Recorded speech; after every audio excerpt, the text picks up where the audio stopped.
Еркіндігім, қасиетім, қастерлім, өзім барда өзегімде жоқ шермін. Кеше сенің келбетіңді арман қып, буданына бұғауланып бас келдім.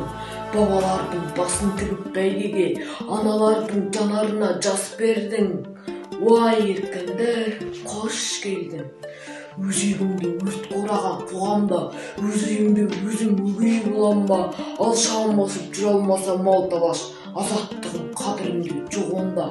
Саған жету қиын болса қаншалық, ұстап тұру қиынырақ одан да. Алла берген азаттықтың арсаты, аманат қой маған саған оған да. Саясатқа сенмей алмай семсерді, езгінге тері қылдым мен семді. Желтоқсанда жалын атып жастығым, құрсау болған темір қоғам теңселді. Еште даңқын қыршындардың қалды ма, 86 ерлігім бе ең соңғы. Уай еркіндер, құнын немен өлшенді? Уай еркіндер, құнын немен өлшенді? Сені көрсе боздақтарым өлсөлді, сенсің менің ең ғажайып бүленім, ең шуақты, ең шырайлы, ең шерлі. Әр танымды сүйіншілеп тұрайын, құлай берген өмірімде өлшеулі.